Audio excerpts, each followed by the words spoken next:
Hey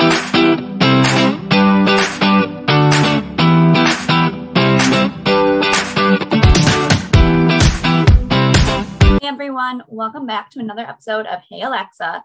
Today I have business owner John Mouratis on with me to tell about his story, how he got into business, and just to hear about him and his life. Hey John, how are you? I'm good. Thanks so much for having me, and thank you everyone for listening to this. Yeah, it's the weekend, so it's time to relax finally. Yes. Where are you calling from? So I'm based in London, and here is where I live for the past year. I moved to London from Greece, where I was born and bred during the pandemic. So yeah, for the past year I've been in London. Wow, what made you make the big move? Oh, yeah. So we go deep with at the beginning. So I would say that while I was in Greece, let's say that I felt limited at some point, and because I was born in the city, I lived in the city I was born for my whole life. I was 23 at that point. I will turn 25 now in 2 months. So yeah, I just want to change completely my life, change completely my perspective, and yeah, get out of my comfort zone. Very cool. So have you always wanted to live in London, or was that just somewhere you decided to pick? Well, I knew that I want to live in a big city. It just happened that my brother used to work in Cambridge, which is 1 hour far from London. So I visited London a few times, and yeah, I fell in love with it. So yeah, when I decided I want to move somewhere, it was the easiest decision. So yeah. It was probably a good time too, because well, I don't know if it was a good time or a bad time during the pandemic, because one, you can't really do a lot, but it's also good because like that's the time to like you can really have for yourself to get going, get whatever you need to get done. So it was like good and bad, I guess.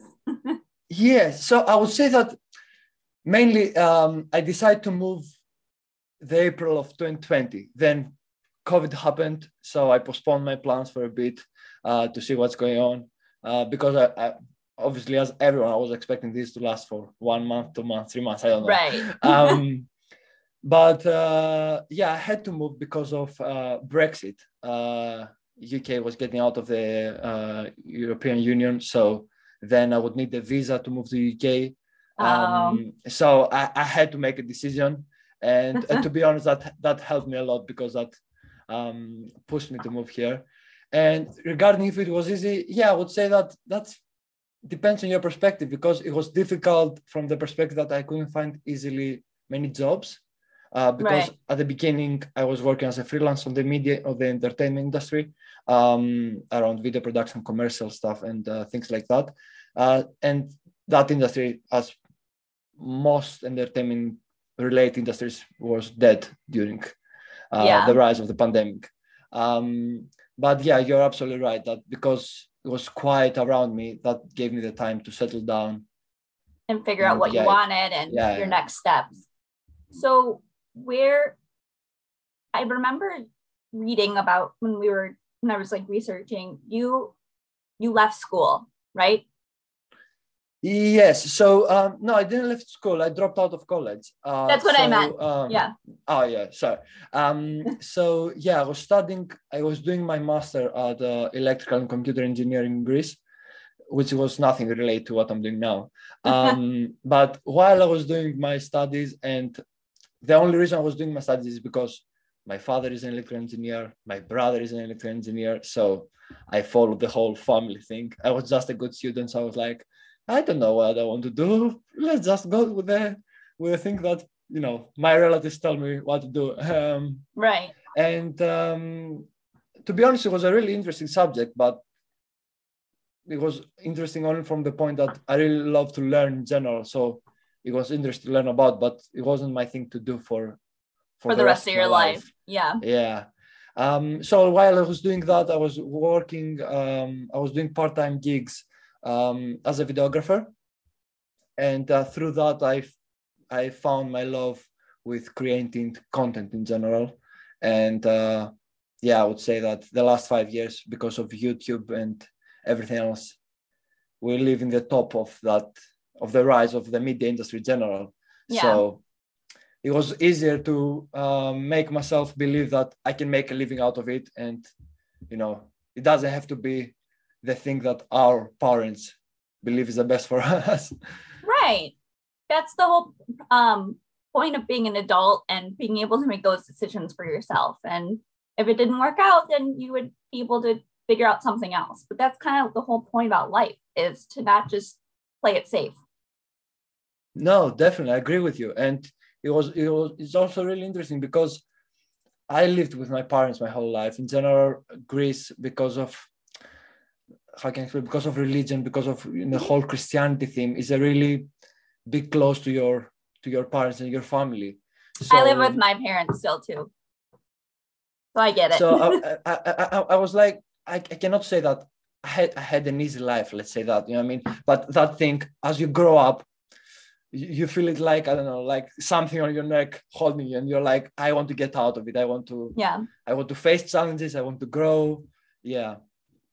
And then sometimes when you're living like with people, like with your family, it's like, even though you are technically an adult and you can do what you want, but it's still like under their house. I mean, you're still like and then you don't want to disappoint them. And so it's like so it's hard when you're not on your own. No, definitely. And I feel also that in the back of your mind, you always have a safe space that you can fall back to. So you're not going to push yourself as much as you can to achieve things. You know what I mean? I felt like on my first small failure, I would be like, it's okay. I'm in a safe zone. It's okay. Nothing bad is going to happen to me. So yeah, I stayed on that zone for a long time and I wanted to get out of it. And that's why I moved. So what, for your business, so you do media, right? Like media. We are doing solely video production. We are not focusing on other parts like pictures and stuff like that. Right. So we're focusing solely on creating video content, specifically for small brands that they try to grow. So I would say brands that are, if we take it by numbers, let's say they have 5 to 10 employees, it's that kind of aspect. And they try to adjust themselves to a new era and experience digital marketing. So yeah. So you do like the video content for them? Yes, and at the same time, we teach them how video can help their businesses. Because what happens sometimes with video content, because it's a creative thing as well, you can find many creators who are amazing at the stuff that they are doing, but they don't understand how to communicate a brand message. So many times you'll find business owners having beautiful videos that they look amazing, but they are not going to convert to clients, because at the end of the day, you show them something that looks good, but not something that makes them spend their money on you. Right. So yeah, I found out that from discussions with some business owners here in London, I found out that many times business owners feel like they cannot see the value for the video that they pay for.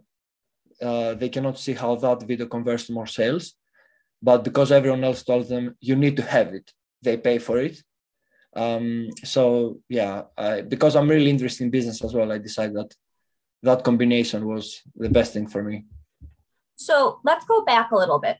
So when you decided to leave school, you dropped out and you decided to start your own business, what was that process like? Like how did you start it and where is it today? So when I left school, I knew that I wanted to start my own business, but I didn't start immediately because it was the time that I decided to move to London. And the whole, let's say, I didn't know how things work in UK regarding how to set up a company, what do you have to do with taxes, blah, blah. And at the time that I came here, financially, I was just spending my savings that I made during my uni years. So yeah, at first I decided to jump into the freelance as a self-employed into the freelance world. And because at the same time, that's another way for everyone to learn how to sell yourself and how to create a personal brand. Because as a freelancer, you're not guaranteed a job. So you have to go out and chase for it. And also, let's say that the video production industry in UK is, especially in London, is much more evolved than it is in Greece. So I had to find out how things work here in order to learn how to communicate with other people. So I did that for the first year. And then I moved here in August 2020. I did that until June of 21. And then in June 21, I set up my company. By the way, my company's name is Storyflow Entertainment. And I decided that for the first, until January of 22, I decided that I want to take things slow and set up properly. Because as well, as I said, I want to feel like everything I'm doing is legal, everything I'm doing is correct. So I had not a long time, but I have a few months that I was working as a freelance, and I was also setting up my business, which I'm doing currently as well. But right now, I try every day to switch more into doing solely the business stuff. Yeah. But since I'm on the start, let's say that to make it clear, I need to do both in order to fulfill the lifestyle that I want to have in my life. Of course. So yeah. But to ask your question, my main reason that I started a business is because I realized during the years and that I definitely love working with other people, but I don't like when I believe something is wrong, that I don't make the decision to follow what I believe is right to do. And just to make it clear, I'm not saying that what I'm saying is right, but I'm saying that your morals. I prefer for me to be wrong and learn from my mistake, other than me not knowing what would happen if we would follow my perspective. Right, like your morals almost. Like as if you didn't believe in something, it could be hard to go along with it. And if you were working under somebody, you might have to do what they say, where you can make your own decisions in your business. No, definitely, exactly that. And it's all up to you. I mean, and it would be to you the consequences, but at least it's because it's something you're passionate and you believe in. No, definitely, I agree with you. And it's a great feeling to feel like you are responsible for your decisions and whatever comes with them. No, I've realized too, is I can be like, not necessarily a control freak, but I would rather be the one to make the mistake. And I know I did it because I'm learning and it's on me. I don't want something to be messed up because of somebody else. Mm-hmm. No, exactly. You're absolutely right. And that is the same that I feel too as well. So will you take your freelance clients, the ones you're working with as a freelancer, into your business? Yeah, I cannot do that. But even if I could, I would say definitely no. And I would suggest to anyone to not do it, because at the same time, when I'm working as a freelance, I'm working for other people that have their clients. So I have, let's say that I believe everyone has to respect every time the people that they pay them. So, but also at the same time, the productions that I'm working as a freelance, they're big budget commercials for major corporations. So it's not clients that I can attract where my business is currently. Our target groups are completely different on the world that I'm working as a freelance and on the business that I'm operating. Which, to be honest, is a really great balance, because it enables me to see the whole spectrum of it. And which again falls back to being able to experience many different things and not falling back in a comfort zone. Of course. So where do you see your business going in the next year? Like, where would you like it to be by this time, 2023? That's a great question. And it's I feel like when you start out, I mean, myself, I'm planning always 3 months. That's my plan. I have really vague plans for the year, but actual plans, I'm always planning 3 months, because at the beginning, I feel like if you plan a short amount of time and you focus on it, then you cannot even think about what is your potential ahead of these 3 months. Right. So I feel like by setting goals for 1 year, I believe that I limit myself to feel comfortable when I see that I'm okay on my track to achieve these goals. Yeah. Where when I'm setting a 3-month goal, I'm like, then after the first 3 months, I can readjust and be like, okay, what we can achieve now. But I would say that definitely one thing is that I would like to work only on the business.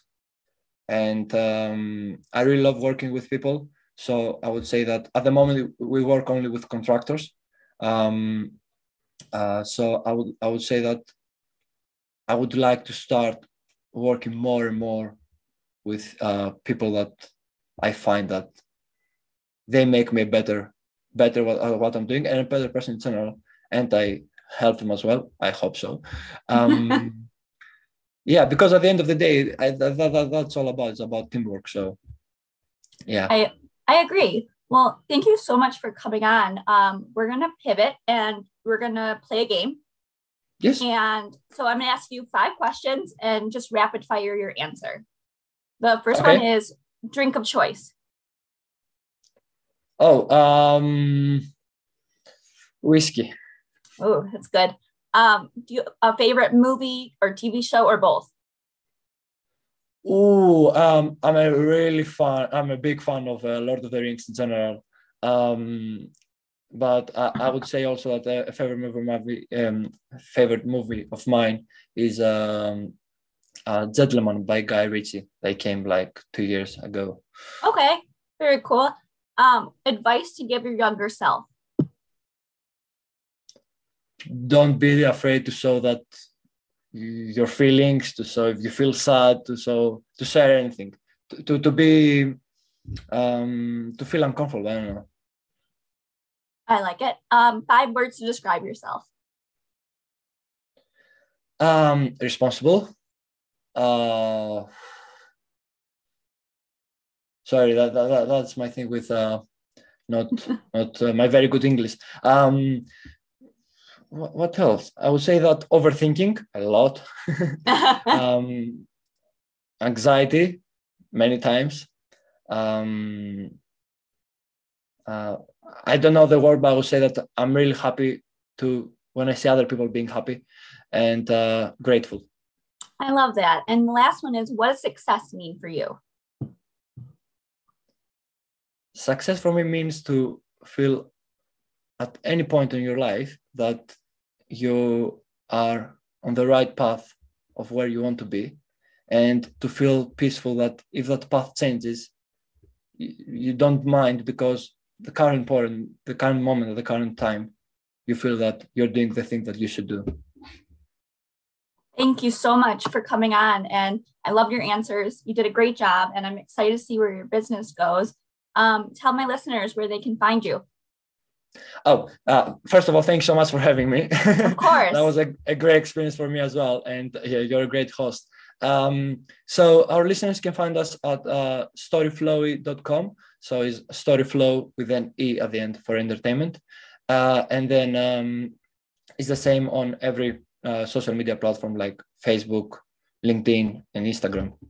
All right. Well, that'll be in the description below. And this was another episode of Hey Alexa. I'll talk to you guys next time. Bye.